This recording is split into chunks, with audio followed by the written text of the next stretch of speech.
दिल्ली की चुनी हुई सरकार, आम आदमी पार्टी की सरकार, अरविंद केजरीवाल की सरकार के खिलाफ एक बहुत बड़ा राजनीतिक षड्यंत्र प्लान किया जा रहा है।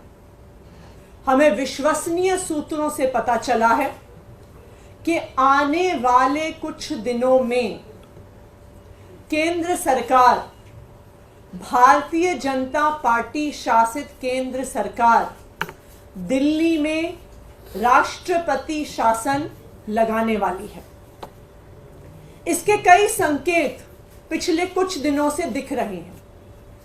हम पिछले कई दिनों से देख रहे हैं कि दिल्ली में किसी भी अफसर की पोस्टिंग नहीं हो रही है। जो आईएएस अफसर हैं उनकी पोस्टिंग एमएचए द्वारा कंट्रोल्ड होती है, लेकिन पिछले कई महीनों से किसी भी सीनियर आईएएस अफसर की पोस्टिंग दिल्ली में नहीं हुई। दूसरी बात, दिल्ली के अंदर कई विभाग खाली हैं, वहां पर अफसर पोस्टेड नहीं हैं, लेकिन फिर भी दिल्ली के अंदर किसी भी अफसर को नहीं लगाया जा रहा।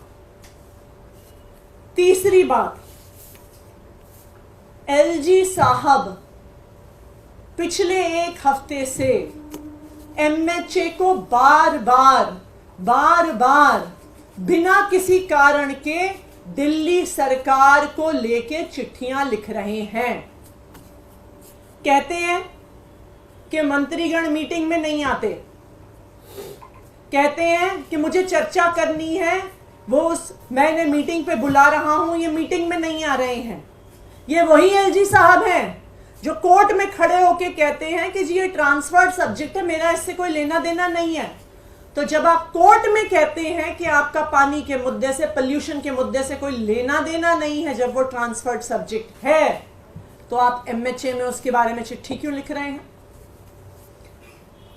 चौथा, दिल्ली सरकार के अफसरों ने मॉडल कोड ऑफ कंडक्ट का बहाना बनाकर किसी भी मीटिंग में आना बंद कर दिया है, चाहे वो कितने ही इंपॉर्टेंट मुद्दे पर हो।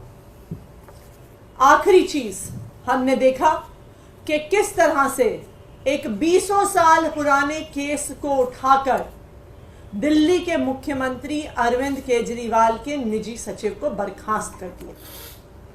तो ये सारे लक्षण दिखा रहे हैं कि एक बहुत बड़ी साजिश हो रही है, दिल्ली की सरकार को गिराने की साजिश हो रही है, अरविंद केजरीवाल की सरकार को गिराने की साजिश हो रही है, और दिल्ली में राष्ट्रपति शासन लगाने की साजिश हो रही है। मैं दिल्ली के लोगों को भी बताना चाहती हूं कि आपको इन राजनीतिक साजिशों से डरने की जरूरत नहीं है। जब तक अरविंद केजरीवाल जी दिल्ली के बेटे के तौर पे खड़े हैं, चाहे वो जेल के अंदर हो, चाहे वो जेल के बाहर हो, वो दिल्ली वालों के हक की लड़ाई लड़ते रहेंगे। चाहे हमें इस लड़ाई को सड़क पर लड़ना पड़े, चाहे हमें इस लड़ाई को कोर्ट में लड़ना पड़े, चाहे हमें इस लड़ाई को संसद में लड़ना पड़े, लेकिन दिल्ली वालों को उनका हक मिलके रहेगा।